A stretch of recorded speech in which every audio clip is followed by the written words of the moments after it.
अल्हम्दुलिल्लाहि वकफ़ा वसलाम अला इबादिहि अल्लज़ीना इस्तफ़ा। अम्मा बाद, सबसे पहले मैं सैयद मुकर्रम शाह ख़तीब जामे मस्जिद अलीउल मुर्तज़ा बांडी बरसीन हवेलियाँ प्रेस क्लब का मशकूर हूँ कि उन्होंने मुझे अपना मौक़िफ़ आवाम तक पहुँचाने के लिए मौका फ़राहम किया। जैसा कि आप जानते हैं कि गुज़िश्ता कल इसी जगह से मेरे साथ पेश आने वाले वाक़े को गलत रंग देकर पेश किया गया। मैं आज उसकी वजाहत पेश करते हुए अपने गुफ्तगू को 4 हिस्सों में तकसीम करूँगा, लेकिन आज की मेरी गुफ्तगू सबूत फराहम करने के लिए नहीं है, वो हम अदालत में फराहम करेंगे।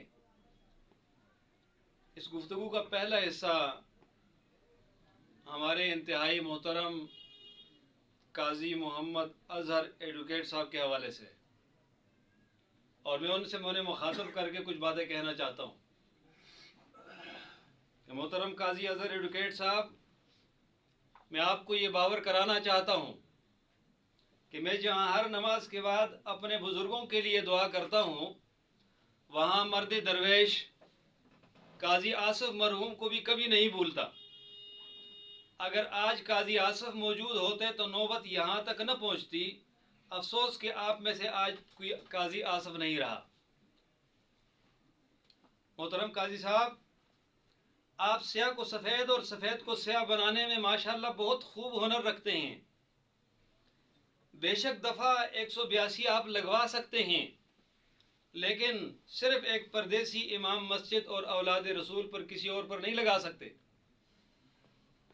जिसका सबूत यह है कि आपने मुल्ज़िम को थाने में पेश नहीं होने दिया और अपना भरपूर किरदार अदा फरमाया। मोहतरम काजी अजहर साहब, आप मेरे लिए नहायत ही मोहतरम हैं, लेकिन मुल्ज़िम तो आपका तीसरी जगह भतीजा है। इस मुल्ज़िम के सगे चाचे ताए काजी सदाकत साहब, काजी फयाज साहब, काजी लियाकत साहब क्यों आपके प्रेस कॉन्फ्रेंस में नज़र नहीं आए? उनसे भी मौसूफ की शराफत की गवाही दिलवा देते ताकि दूध का दूध और पानी का पानी हो जाता। मोहतरम काजी अजहर एडवोकेट साहब, आपने इस मसले में बरादरी को इकट्ठा करने की बड़ी अनथक मेहनत की है, लेकिन काश आप ये काम इससे पहले आने वाले वाक़यात के लिए भी कर लेते। जब मेरे घर में पत्थर लगे, मेरा रास्ता रोका गया, उस वक़्त आप कहाँ थे?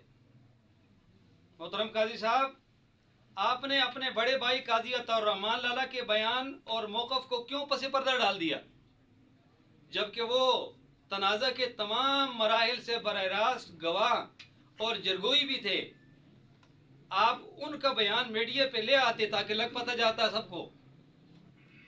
मोहतरम काजी अजहर एडवोकेट साहब, आपसे मसलकी इख्तिलाफ होने के बावजूद भी मैंने आपके बड़े भाई को सालिस तस्लीम किया, उनके घर गया, उनको फैसला करने का मुकम्मल इख्तियार दिया। कम अज़ कम प्रेस कॉन्फ्रेंस करने से पहले अपने भाई काजी अताउर रहमान लाला से कुछ तफसील तो पूछ कर आते, आपको वहाँ से कुछ सीखने के लिए ज़रूर मिलता। आपकी आंख मचोली आपके तर्ज अमल पे सवालिया निशान है। मोहतरम काजी साहब, आप एक तरफ तो कानून की बात करते हैं, लेकिन दूसरी तरफ आप खुद ही जज बनकर मुल्ज़िम से हलफ भी दिलवाते हैं, फैसला भी खुद सुनाते हैं। एडवोकेट साहब, खुदारा वकालत का मजाक मत उड़ाएं। वकील का काम फैसला नहीं होता, दलाइल देने होते हैं। नाराज मत होना, मैं आपको बड़ी एहतराम की निगाह से देखता हूँ, लेकिन इसके बावजूद आप काजी जरूर है लेकिन जज नहीं है। हक व सदाकत के उसूलों को भी धोखा दिया। वकील फन था मगर अदल से किनारा किया।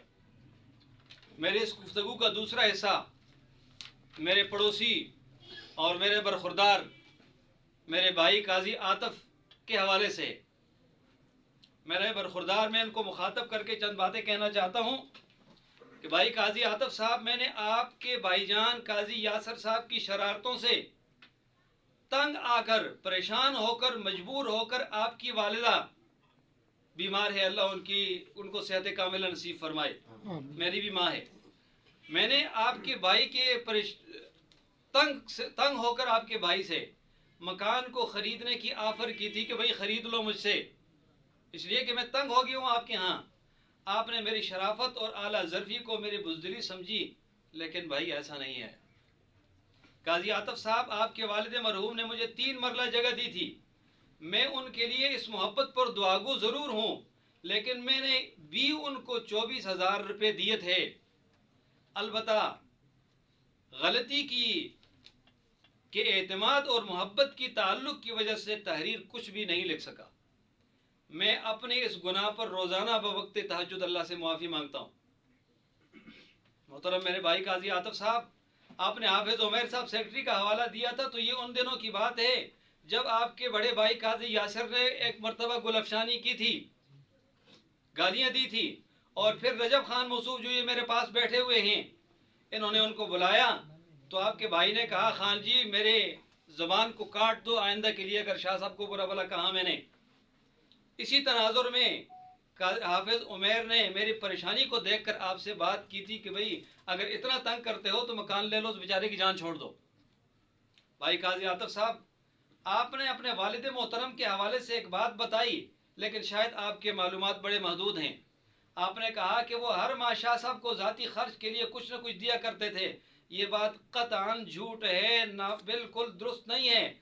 आपके वालिद साहब मरहूम अल्लाह उनकी मग़फ़िरत फरमाए नहायत नेक आदमी थे। मस्जिद के साथ बतौर महल्लेदार कभी कभार तावन कर लेते थे, और आपका के वालिद और आपके भाइयों का मेरे मौजूद 13 या 14 सालों के अंदर 29,450 रुपया मस्जिद के फंड के लिए पहुंचे हैं, जिनका रिकॉर्ड आज भी मस्जिद के फंड में मौजूद हैं। आप किसी वक्त भी आकर देख सकते हैं। ये मेरे ज़ात के लिए नहीं, ये मस्जिद के लिए आपने दिए हैं, अल्लाह कबूल फरमाए।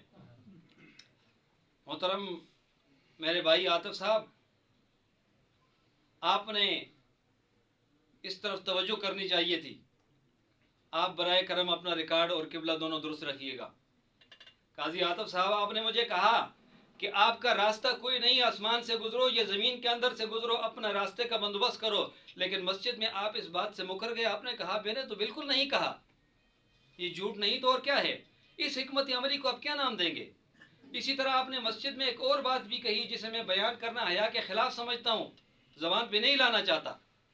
अब भाई आतिफ साहब, जिस रिटायर मुलाजिम की आप बात कर रहे हैं, इंशाअल्लाह अल्लाह उसको इबरत का निशान बनाएगा। अलबत्ता उस पर कुछ रिमार्क्स देना वक्त का ज़िया और अपने मुक़द्दस अल्फाज की तौहीन समझता हूँ। भाई काजी आतिफ साहब, आपके घर मुबारक देने के लिए हम हाजिर नहीं हो सके। मैं इस मजमा की मौजूदगी में आपसे इस बात पे माजरत खा हूँ। लेकिन जब आपका मकान बन रहा था तो आपकी गैर मौजूदगी में आपकी मिस्त्रियों की छोटी मोटी ज़रूरियात, पानी, कावा, बहैसियत पड़ोसी आपकी गैर मौजूदगी में आपको बताए बगैर भी उनको फराहम करते रहे। मेरे तीसरा मौजू काजी यासर साहब मुलजिम के हवाले से। काजी यासर साहब, आपने मुझे घर के दूसरे मंजिल पर काम करने की कोशिश की से रोकने की कोशिश की, मेरे मिस्त्री को बेइज्जत किया और झूठ बोला कि हमने 3 मरले जगह मदरसे के लिए दी थी, घर के लिए नहीं दी थी। आपके चचा काजी दिलावर, काजी हफीज, मलक असलम और आपकी भाइयों की मौजूदगी में जिरगे के सामने आप मुझे मारने के लिए उठे, बदतमीजी की, नाजेबा जुमले कहे। आप और आपके चचा काजी दिलावर इस मकरू अमल को क्या नाम देंगे? गवाह भी तो आपके घर के हैं सारे। काजी साहब, मस्जिद की नकासी के नीचे मस्जिद की दीवार को पानी से बचाने के लिए सीमेंट डालने का वक्त आया। डॉक्टर जाहिद अख्तर मौजूद थे, हमारे फरमान मुगल भाई के बेटे मौजूद थे। आपने वहाँ भी बदतमीजी की। इस बदतमीजी और इस जुर्रत को आप कौन सा इम्तियाज, तमगे इम्तियाज मिला आपको? गवाहान तो अभी बाकायदे हयात हैं, मौजूद हैं। आपके कौन कौन से झूठ को मैं गिनाऊँ? काजी यासर साहब, घर के सामने गाड़ी खड़ी करने पर जब आपके भाई को मैंने गाड़ी को आगे पीछे करने को कहा तो आपने इंतहाई नाजेबा गालियाँ दी, धमकियाँ दी, और जब ये गालियाँ धमकियाँ महल्ले वालों ने भी सुन ली, आपका भाई काजी आतिफ भी मौजूद था। लेकिन जब मस्जिद में सफ़ेद पैंट टोपी पहनकर आप नमाजियों के सामने आ बैठे तो आप हल्फन कहने के लिए तैयार हो गए, मैंने कोई गाली नहीं दी, हालांकि आपने मुझे कुत्ता जैसे गलीज गाली दी थी। इस झूठ को आप क्या नाम देंगे? आपको आज भी मैं सच्चा समझूं? काजी यासर साहब, मकान की मटीरियल की कीमत लगाने के लिए 25 अगस्त को आपके मुंतखब करदा नुमाइंदे काजी हफीजुर रहमान साहब के कहने पर और आप हजरात के मर्जी के मुताबिक जिरगा बैठा, जिसमें आप और आपके भाइयों के अलावा मास्टर हफीज, काजी दिलावर, रजब खान, खालिद खान, जो दोनों ये बैठे हुए मेरे पास मौजूद थे। 2 मिस्त्री भी आए। मिस्त्री ने सिर्फ मटीरियल की कीमत 47 लाख रुपए लगाई, जबकि आपके मिस्त्री ने 40,50,000 लगाई। और आपके भाइयों के इसरार पर आपके मिस्त्री की लगाई गई कीमत को कबूल कर लिया गया। मैंने फ़कत जिरगा की वजह से रजामंदी इख्तियार की। दुआ खैर हो गई, लेकिन आप और आपके भाई इस जिरगे से भी मुकर गए। जिरगा की रोइदाद गवाहों की दस्तखत के साथ मौजूद है। ये झूठ और 2 नंबरी आप किस सवाब की नीयत से आपने की थी? मेरे पास ये उसका दस्तखत और पूरा रोइदाद मौजूद है। काजी साहब, यासर साहब, आपने मेरे खिलाफ थाने में दरख्वास्त दी है कि मैंने एक मरला जगह ज्यादा रखी हुई है आपकी। हालांकि ऐसी कोई बात नहीं। आप आज पटवारी बुलाकर नाप लें। ये सरी झूठ बोलने की आपको क्या जरूरत पड़ी? आपके कौन कौन से बात को मैं कहूँ कि ये झूठ है और ये सच है? काजी यासर साहब, जिस दिन बांडी अते खान मस्जिद का इफ्तिताह हो रहा था, उस दिन जिरगा में आप और आपके भाइयों के अलावा काजी तौरमान लाला, रजब खान, खालिद खान, काजी दिलावर शरीक हुए। जिरगा में आप लोग साबका तयशुदा मटीरियल कीमत 40,50,000 से मुकर गए और मुतालबा किया कि हमें 5.25 मरले जगह ज़मीन आप फ्री में दे दें। मैंने जिरगा के कहने पर यह नुकसान भी कबूल किया और आपने 38,000 रुपये मेरे मकान की कीमत मटीरियल की मुकर्रर की, जिसमें मुझे कम अज़ कम 18 से 20 लाख रुपए का नुकसान उठाना पड़ा। लेकिन जिरगा के साथ खुदा होता है। मैंने इस फैसले पर आमादगी जाहिर की, आपने दुआ खैर की, हफ्ता 10 दिन में पेमेंट का वादा किया, लेकिन 1.5 माह गुजरने के बावजूद भी आपने न तो जिरगे से रब्ता किया, न कोई माकूल बात बताई, बल्कि आप तो मुझे थाने से दरख्वास्त वापस करने पर मजबूर करते रहे। ये तर्ज अमल गमाजी करता है कि आप इस दौरान मेरे खिलाफ की खुफिया प्लानिंग करने में मसरूफ थे। जनाब काजी यासर साहब, आपने मेरे खिलाफ दरख्वास्त दी है कि सरकारी गैस लाइन हमारी इजाज़त के बगैर डाली है, हम गैस लाइन उखाड़ के बाहर फेंकेंगे। ये 10 से 12 साल पहले की बात है। आपकी मौजूदगी में ये लाइन डाली गई थी, आप उस वक्त स्टे क्यों नहीं लिया आपने? काजी यासर साहब, खुदारा आवाम की आंखों में धूल मत झोंकिए। जब गाली मुझे आप देते हैं, धमकी आप देते हैं, मारने के लिए आप आते हैं, मकान की कीमत आप लगाते हैं, झूठ आप बोलते हैं, वजू करके झूठा कुरान आप उठाने के लिए 24 घंटे दस्तयाब होते हैं, झूठ पर मबनी दरख्वास्त मेरे खिलाफ आप देते हैं, 3 मरले ज़मीन देकर सूद के साथ 5.25 मरले फ्री लेने का मुतालबा आप करते हैं, जिरगों में आप मुकरते हैं, मुआहदे की खिलाफ वर्जी आप करते हैं। तो मेरा रास्ता रोकने, मुझे पर कातिलाना हमला करने, अगवा करने के पीछे आपका शातर मिजाज कार फरमा है, आपके अलावा कोई और नहीं हो सकता।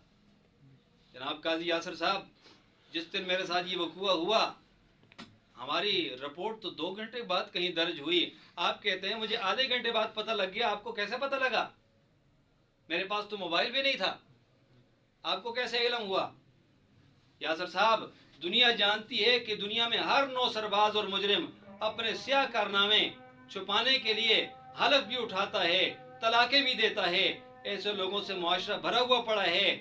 जब हलफ की बात आती है और जब हलफ की बात कोई आएगी तो मैं अपने हलफ से और अपने सबूतों से और अपने दलाइल से इन तमाम चीज़ों को साबित करूंगा। अज़ान की आवाज़ भी है तो फिर जनाब काजी यासर साहब, सारी दुनिया जानती है कि हर नौ सरबाज जालिम और मुजरिम अपने स्याह कारनामे छुपाने के लिए हलफ भी करता है, तलाक़ें भी देता है। ऐसे लोगों से मुआशरा भरा हुआ है। जब मुताल्लिका फोरम पर हलफ की बात आएगी तो मैं हलफ और कसम खाकर साबित करूंगा कि मैंने काजी यासर ही मेरा मुजरिम है मुतय्यना, और इस जालिम ने अपने गुंडों के साथ मिलकर मुझ पर जुल्म किया है इंशाल्लाह। लेकिन ये मुताहिद फोरम भी हम जाएंगे, इसलिए कि बात अदालत में है, तो अदालत जब हमसे हलफ लेगी, हम किसी के कमेंट्स पर और किसी के मुतालबे पे किसी के कोई हलफ उठाने के पाबंद नहीं है। जब अदालत हमसे कोई हलफ मांगेगी तो हम हलफ देंगे इंशाल्लाह। और यहाँ पे एक बात की तस्हीह कर दें कि 38 लाख जो मैंने 38,000 गलती से कहा है, और मेरे इस गुफ्तगू का आखिरी जुज़ जिन मेरे इंतहाई मोहतरम जनाब हाफिज़ मज़हर साहब, चेयरमैन मेरे गांव के, इंतहाई मेरे बहुत मोहतरम दोस्त हैं, میں انہیں مخاطب کر کے 2-3 باتیں کہنا چاہتا ہوں کہ حافظ صاحب آپ کے بیان میں بہت تضاد ہے. مسجد میں جرگہ نہیں تھا، آپ اسے جرگہ قرار دے رہے ہیں، بلکہ میں نے اپنے محلہ کو تکلیف سے آگاہ کرنا تھا اپنے. آج میرے ساتھ یہ جو کچھ ہوا کہ بھئی یہ دیکھ لو میرے ساتھ یہ کچھ ہو رہا ہے، یہ مطلع کرنا تھا. لیکن یہاں آپ حافظ غلط بیانی کر رہے ہیں. آپ کہتے ہیں مسجد میں حلف ہوا، مسجد میں حلف شلف کوئی نہیں ہوا، نہ میں نے کسی کو حلف دیا اور نہ انہوں نے حلف لیا. البتہ یہ کہ اس غلط بیانی پر آپ کو کون سا ثواب کمانا چاہتے ہیں مجھے نہیں سمجھ آئی. مسجد کے افراد تو اب بھی گواہیں موجود ہیں اس پر. حافظ صاحب دوسری بات یہ ہے کہ اس مجلس میں فیصلہ آپ نے نہیں ہونے دیا اور کل پرسوں کر کے ٹال دیا، اور جب میں نے رحمان لالا اور رجب خان کے پاس گیا تو آپ نے واک آؤٹ کر لیا اور سائٹ پر چلے گئے. حافظ صاحب گاؤں کے چیئرمین ہونے کے ناطے آپ اپنا کردار 100% میرے اس معاملے میں ادا نہیں کر سکے. اگر آپ آصف لالا بن کر حل کرنے کی کوشش فرماتے تو یقیناً آج نوبت مجھ پر قاتلانہ حملے تک کبھی نہ پہنچتی. حافظ صاحب آپ کے سامنے مسجد میں بیٹھ کر آپ کے ماسٹر صاحب یاسر صاحب نے گالیاں دینے سے انکار کیا، جھوٹ بولا، آپ کو نظر نہیں آیا. آپ ان جاءکم فاسقون آپ نے وہاں کیوں نہیں پڑھا؟ بھائی قاضی عاطف صاحب نے غیر معقول بات کی، آپ نے اس پر ایکشن کیوں نہیں لیا؟ آپ کی یہ حرکت منصفانہ نہیں بلکہ فریق ہونے کی غمازی کرتا ہے. اور یہ چند دن پہلے جو میرے ساتھ واقعہ آیا، میں اپنے دکان سے بازار آیا اور مفتی عبدالحفیظ صاحب کے پاس سے نماز عشاء کے قریب میں یہاں سے نکلا 6:45 بجے غالباً. راستے میں مجھے پگیاڑکس اس کو ہم کہتے ہیں، وہاں کسی نے پستول نکال کر میرا موٹر سائیکل روکا. میں نے یہ سمجھا لفٹ مانگ رہا ہے آگے جائے گا، تو پستول ہی کے پوائنٹ پر مجھے اوپر پہاڑی پر لے کر گیا. وہاں آگے 2 بندے بیٹھے ہوئے تھے اور دونوں نے مجھے پکڑا. ایک کاغذ پر کچھ لکھا ہوا تھا، مجھے کہا یہاں دستخط کرو، 60 لاکھ روپے آپ نے لے لیے؟ میں نے کہا لے لیے بھائی. 3 اور سادہ کاغذوں پر مجھ سے دستخط کروائے اور کہا کہ آپ کیا سمجھتے ہیں کہ یہ 39 لاکھ اور 38 لاکھ اور 40 لاکھ روپیہ آپ کو ہم ایسے آسانی سے دے دیں گے؟ اور انہوں نے یہ سنت رسول کو نقصان پہنچایا، مجھے زخمی کیا، مجھے مارا، میرے کپڑوں کو پھاڑ دیا، اور باقی سامان تو برآمد وہیں سے دائیں بائیں سے ہمیں مل گیا. لیکن میرے 30 سے 35 ہزار کی نقد رقم جو ہے وہ آج تک مجھے وصول نہیں ہوئی. میں آپ تمام ساتھیوں کا شکریہ ادا کرتا ہوں، آپ تشریف لائے، بڑی نوازش.